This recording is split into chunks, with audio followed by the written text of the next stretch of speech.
Black, elderly woman humiliated at the bank. Luckily, Vin Diesel was there.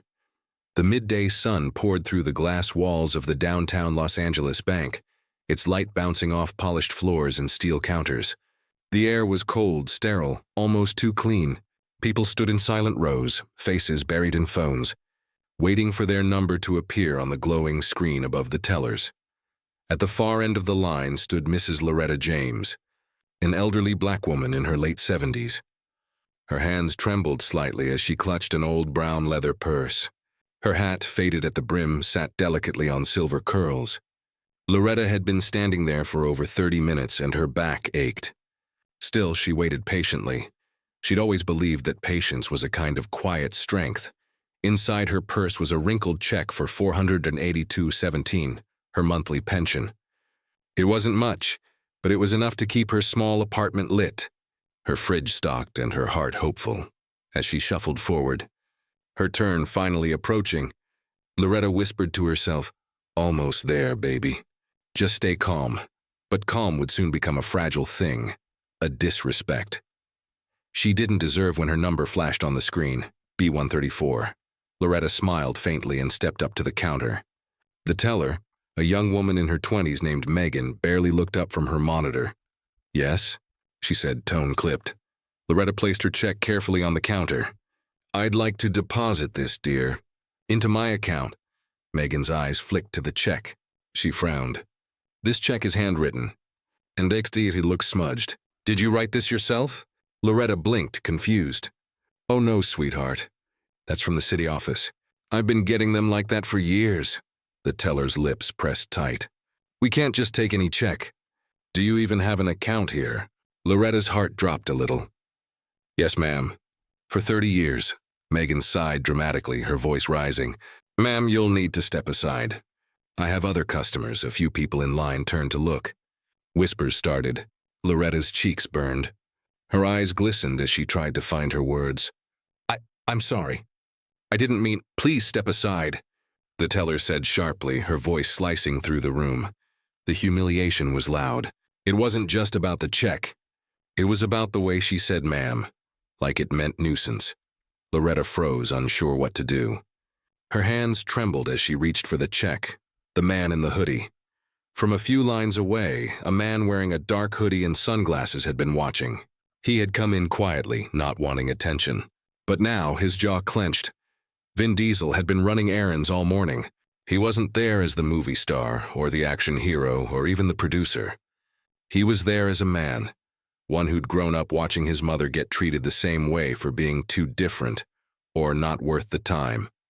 When he saw the teller snap at Loretta, something inside him stirred, a familiar, quiet rage mixed with compassion.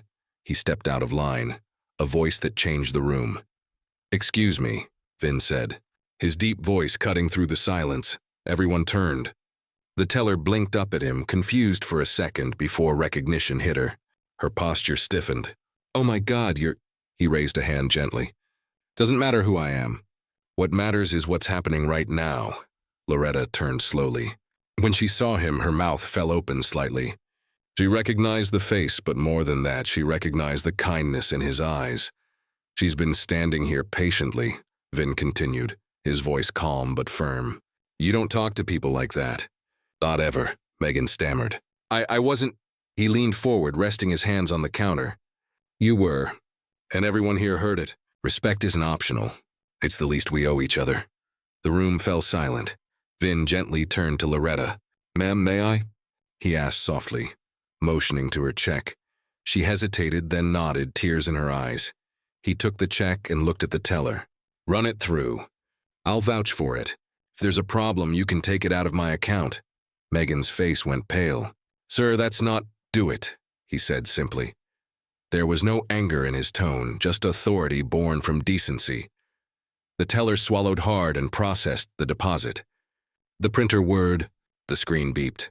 A moment later, the receipt slid across the counter. Vin handed it to Loretta with a smile.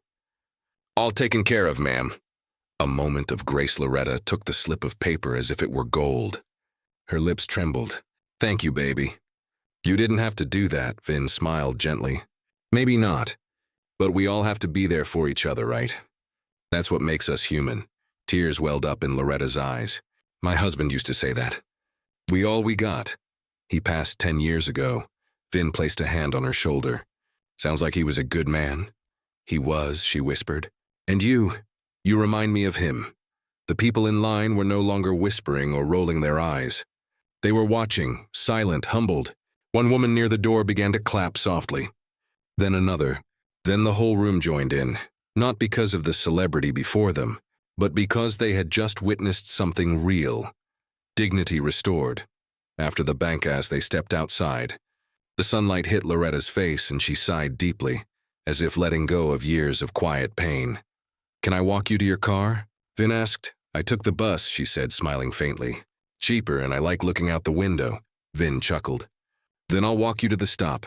They walked together down the sidewalk, talking like old friends.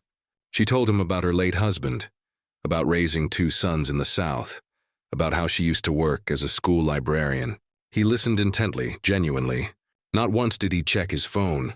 At the corner, the bus pulled up with a hiss. Before she stepped on, Loretta turned to him.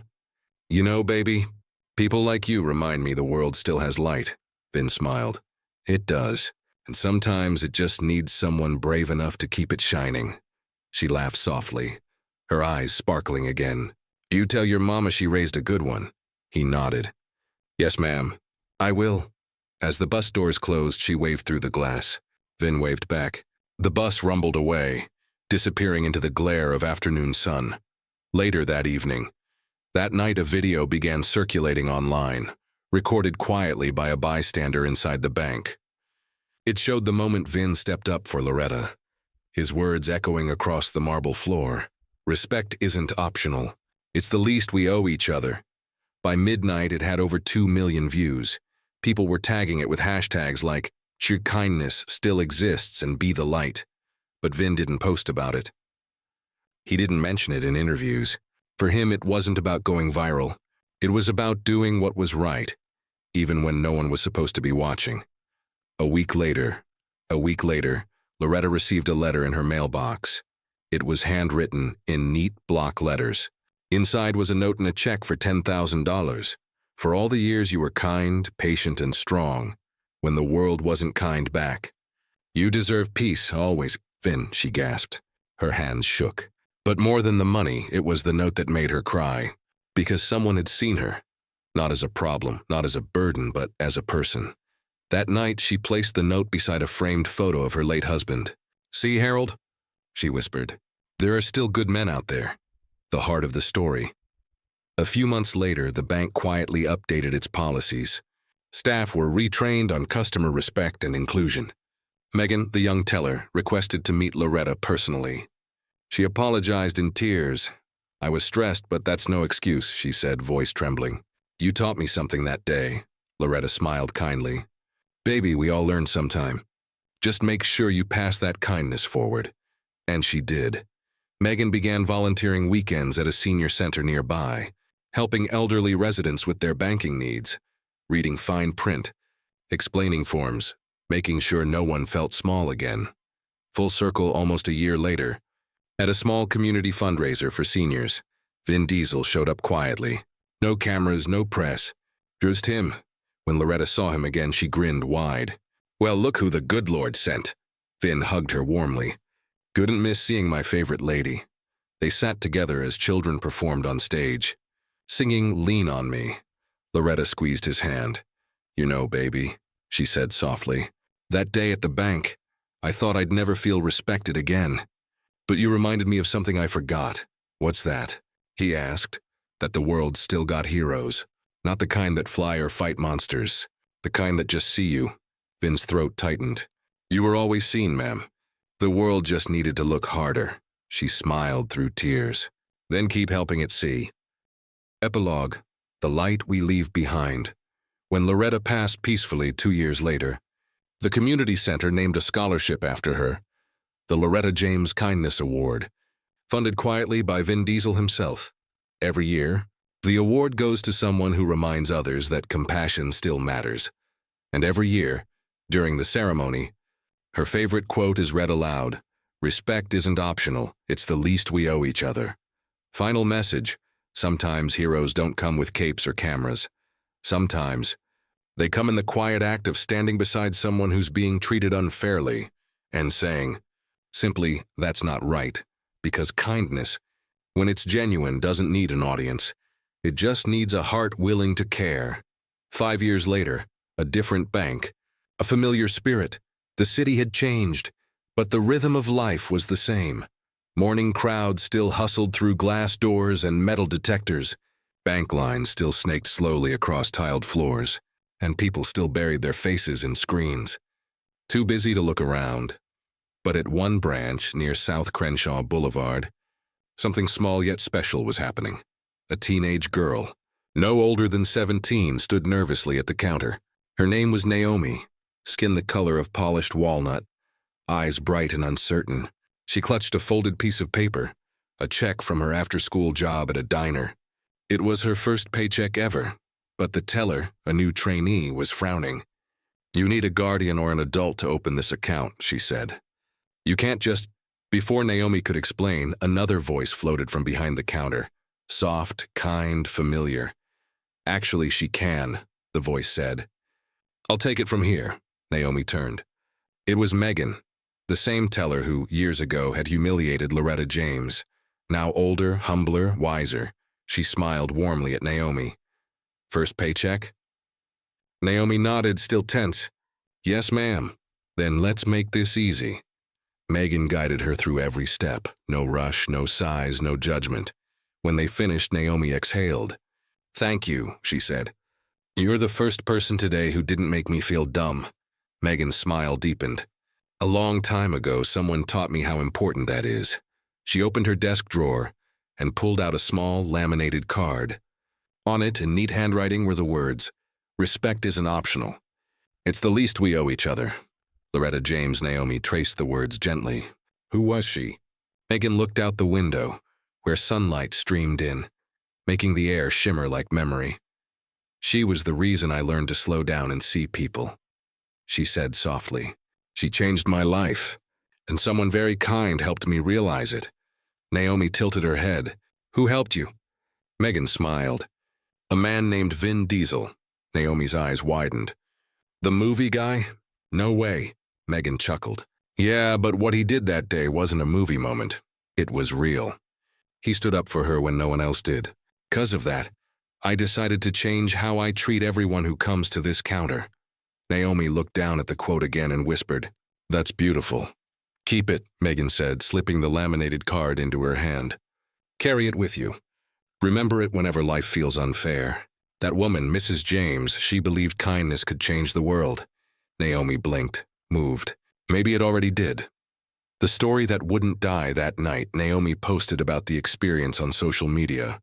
She shared a photo of the quote with the caption, "Today I met a bank teller who told me about a woman named Loretta James. She said kindness isn't optional. Maybe that's what the world needs to hear again." The post exploded overnight. Thousands of people reshared it, not because of the celebrity attached to it, but because of the message. Teachers printed the quote for their classrooms, bus. Drivers taped it on dashboards. Nurses wrote it on whiteboards in hospital break rooms. One defense of dignity was now a quiet anthem echoing through everyday life. Vin Diesel sees the post 3 days later. Vin Diesel sat in his home office, scrolling through messages from fans. He wasn't expecting much, just the usual mix of movie quotes and kind words. But one message stopped him cold. It was Naomi's post, the photo of the quote, the name Loretta James. His chest tightened. For a long moment he said nothing. Then he smiled, softly, wistfully. "She's still changing lives," he murmured. He clicked share, adding just 4 words of his own. "Always choose to see." It went viral again. But this time, people weren't just talking about a celebrity moment.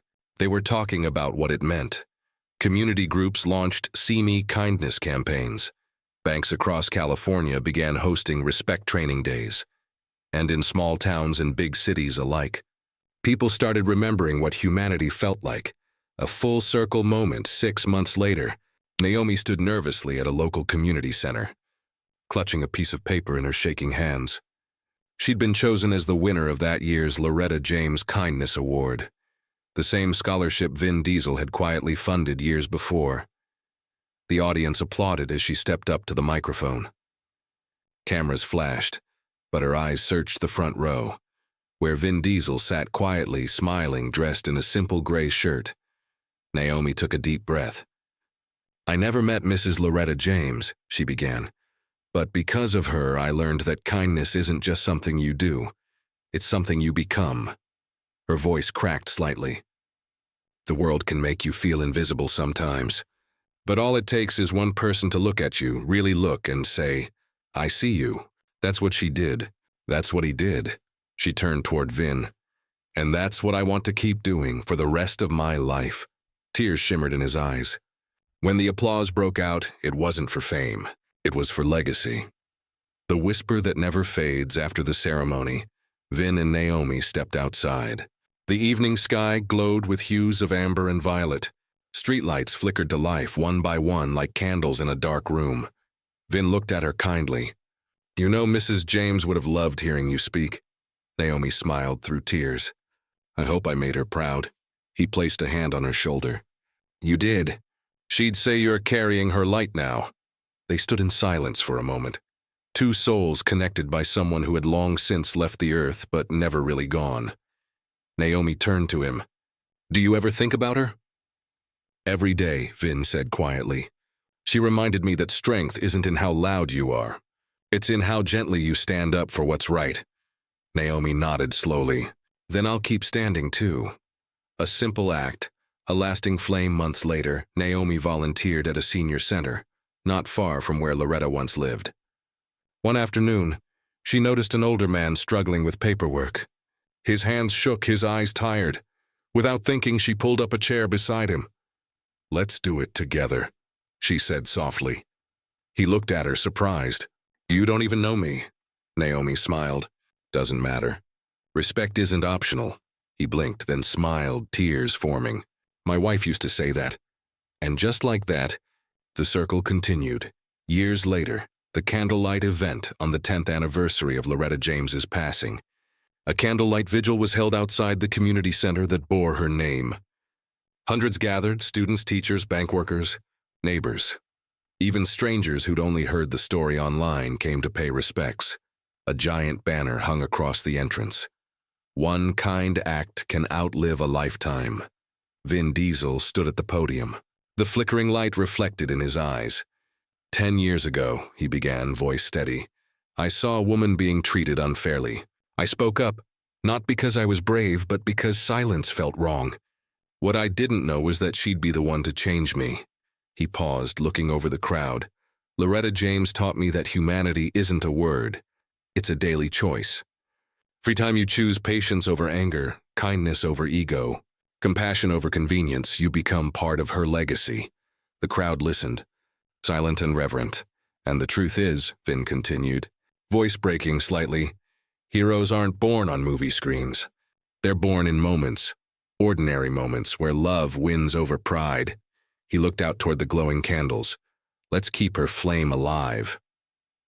As the crowd raised their candles high, a soft wind passed through. The flames flickered, then steadied, as if the universe itself agreed. The legacy lives on. Years turned to decades. The world changed again and again, but in quiet corners. A teller treating a customer with dignity. A student helping an elder across the street. A stranger saying thank you. The spirit of Loretta James still lived, and sometimes, on certain sunny afternoons, people swore they could feel her presence, like the warmth of sunlight through glass. Gentle, reassuring, eternal, because kindness never really dies. It just finds new hands to hold it.